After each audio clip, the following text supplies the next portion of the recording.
J'aimerais te montrer un extrait vidéo d'une influenceuse que tu connais peut-être, qui a été candidate de télé-réalité par le passé, qui s'appelle Maëva Martinez. Ouais. Récemment, sur les réseaux sociaux, moi je l'ai trouvée très touchante. Elle a partagé son ressenti par rapport aux plateformes, parce que je sais que tu y es dessus, hein, notamment Mime, la concernant, en disant que si elle le faisait, c'est parce qu'elle avait besoin de payer des dettes, besoin de payer des charges qui s'élèvent à 3 800 € par mois, et qu'en plus il y a des personnes mal intentionnées qui se sont amusées à prendre ses photos, ses vidéos et les envoyer à son ex-mari.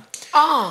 Je te propose de regarder parce qu'il y a peut-être un parallèle à faire avec ce que tu as vécu avec une émission comme Frenchy Shore et avec ce que tu fais aussi sur les réseaux. Regarde. Des gens qui ne connaissent pas, qui parlent à mon ex-mari, qui lui envoient mes contenus BIM. Alors, ne me parlez pas de valeurs, ne me parlez pas de principes, ne me parlez pas d'honneur ni de dignité. Ne me parlez pas de tout ça parce que ça m'enchante pas plus que ça. Et parce que comme beaucoup de personnes, j'en arrive à une situation, j'en arrive pas, ça fait 2 ans que je suis dans une situation vraiment très difficile financièrement. Alors j'ai fait du strip. Que je stresse tous les jours à savoir comment je vais pouvoir payer ces 3 loyers, toutes ces charges qui s'élèvent à presque 4 000 €. Sérieux, on est à 3 800 et quelques. J'ai fait les comptes ce matin. Et c'est pour ça aussi que je pète un câble. J'ai fait les comptes ce matin et hier, mon ex-mari m'a envoyé un message. Encore une fois. Alors à chacun ses solutions. Voilà, donc elle termine sa story en disant à chacun ses solutions. J'ai 2 questions à te poser, mais dans un premier temps, juste comme ça, ta réaction face à cette vidéo. Tu l'avais vue? Ouais, je crois que j'avais déjà vu un petit extrait de ça. Et bah ouais, comme toi, en fait, je la trouve touchante. Je peux comprendre. La première question que j'ai envie de te poser, Yamina, c'est est-ce que toi, t'es sur les plateformes parce que t'en as besoin ou est-ce que t'es sur les plateformes parce que t'as envie d'y être? Bah les deux. Vraiment les deux. Parce que bah, j'avais un travail normal avant. Et quand je suis rentrée des États-Unis, tu vois, avec le changement de qualité de vie, j'avais plus envie, enfin c'est une envie, vraiment c'est un choix, de me contenter de mon ancien mode de vie où je gagnais moins d'argent. Donc déjà, il y avait ça. Et ensuite, il y a eu un contexte avec mes anciens associés, on va dire, les gens avec qui je travaille, qui a fait que j'ai eu besoin d'argent vite. Donc il y a eu un moment où j'ai sauté là-dedans. Donc c'était un petit peu contextuel. Mais après, moi, je te le dis, même si un jour je deviens multi-chef d'entreprise, baronne de l'immobilier, de la France, tout ce que tu veux, je pense que j'aurais quand même un petit compte mine, tu sais. Genre, j'aime trop envoyer des... Voilà, c'est tout, c'est dit. Moi, pour ma part, c'est un truc que je subis que les matins où je me réveille mal parce que c'est quelque chose que j'aime bien faire quand même. Et entre nous, si je voulais faire les mêmes sommes que je fais sur Mime, il y a plein d'autres choses à vendre. Hein. Donc si je veux, je peux. C'est une question de choix aussi de continuer. Admettons, j'invente un chiffre, admettons que tu fasses 10 000 € sur les plateformes intimes. Ok. Je peux les faire en vendant des serviettes hygiéniques si je veux. Hein. Comment? Bah, je m'achète des serviettes hygiéniques, je les market et je les revends. Enfin, moi, c'est ma fibre, la vente de base. De base, je fais ça, je fais du commerce, je fais de la vente. J'en ai fait, j'ai vendu des cigares, des perruques. Là, demain, si je veux recommencer à faire du business, je le fais. C'est juste que j'ai trouvé un certain confort à faire ça, même si parfois, émotionnellement et psychologiquement et socialement, ça me déprave. Je vais pas mentir que ça fournit aussi... ça alimente un côté peut-être malsain en moi, mais que j'aime. J'aime bien. Et si demain, il fallait changer d'image, peut-être que je changerais de vêtements, mais je changerais pas la taille de mes vêtements, genre. Mais est-ce qu'il y a des personnes mal intentionnées qui ont envoyé des contenus à toi, des photos, des vidéos, à des proches? Parce que ça, quand même, c'est des conséquences qui peuvent être lourdes et c'est important de le savoir. Après, moi, je te mens pas sur mes posts Twitter. Des fois, je vois ma nénette en commentaire ou un petit... c'est fréquent que ça fuite. C'est habituel. Et les influenceuses qui font ça, généralement, ils seraient hypocrites de dire que ça fait pas de pub. Moi, je pars du principe que si tu fais les plateformes, tu dois être prêt à ce que tout sorte. Il y a eu des choses que je me rappelais pas avoir envoyées ou des fois, j'ai montré des petits bouts de peau qu'il fallait pas et que je m'étais jurée de pas faire. Mais à la fin de la journée, ils sont sortis. Ça m'a fait souffrir. Ça m'a fait chier qu'on me les vole. Mais j'ai envie de te dire, je savais que ça allait sortir.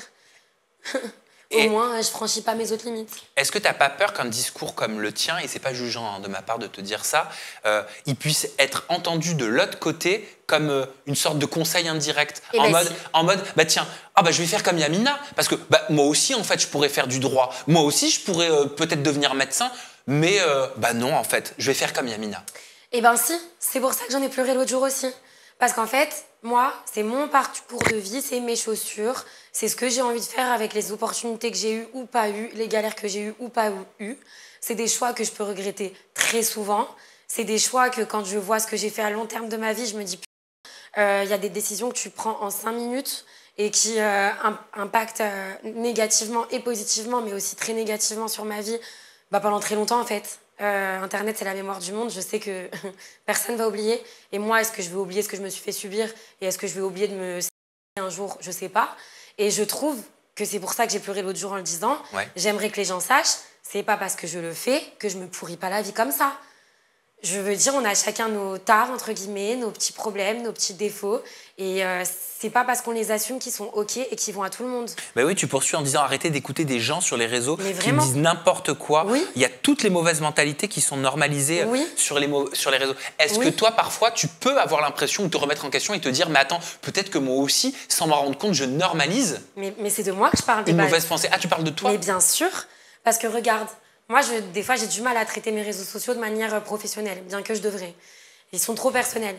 Des fois, je suis de mauvaise humeur, je vais faire un TikTok, et sur le TikTok, je vais marquer une phrase d'une toxicité et d'une négativité monstre. Et comme il y a beaucoup de gens qui sont dans le même mood que moi à ce moment-là, le TikTok, il va tourner. Mais en vrai, c'est pas du tout ça que j'ai envie de refléter. Si j'avais pris une nuit avant de poster et que je m'étais réveillée dans un autre mood, j'aurais pas posté cette négativité.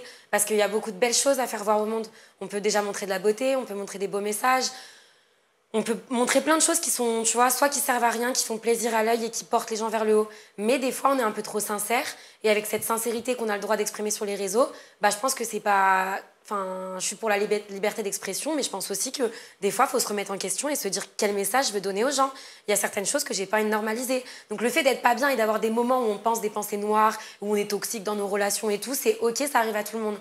Maintenant, ne poster que ça et ne pas montrer aux gens que, les gars, je me remets en question et je suis consciente que je fais pas forcément les bons choix et en aucun cas je veux être un exemple, faut le dire. Parce que moi, vraiment, quand il y a des petites qui m'envoient des trucs en mode... ouais, j'ai fait ça à mon mec, j'ai pensé à toi. Non, non, non, non, non, non, non.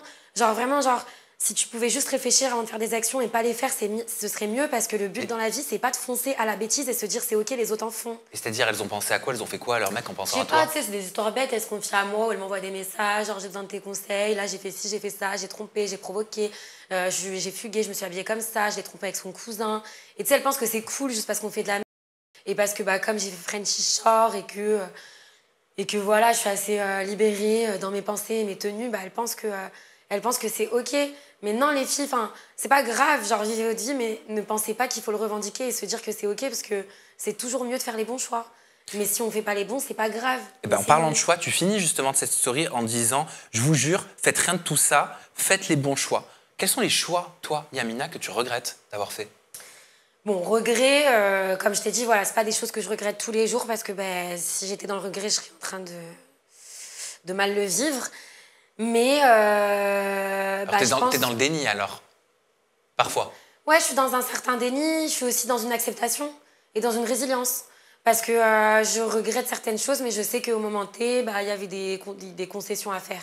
Maintenant, ce que je regrette quand même, c'est d'être quand même nue sur Internet. Ça, c'est quelque chose qui me fera toute ma vie. D'être nue sur Internet, Mais ça oui. t'embête? Bah ouais.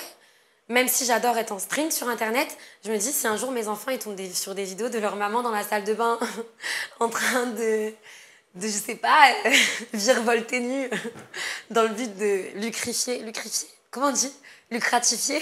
De gagner de l'argent dans un Ouais, but voilà. lucratif? Ouais, dans un but lucratif, je pense pas qu'ils vont être fiers. Et ça, tu vois, tout le temps, les gens, ils me le disaient. Et moi, j'étais archi orgueilleuse. Je disais non, je m'en fous, j'assumerai. Nanana, parlez pas de mes enfants. D'ici là, j'aurais cliné mon image. Mais en fait, d'ici là, je vais rien cliner du tout. Tu clineras rien du tout. Je vais devoir vivre avec. Ouais. Ça va être dur. Mes enfants, ils vont s'en prendre plein la gueule. Je vais m'en prendre plein la gueule à cause d'eux. Je vais peut-être déménager en Inde.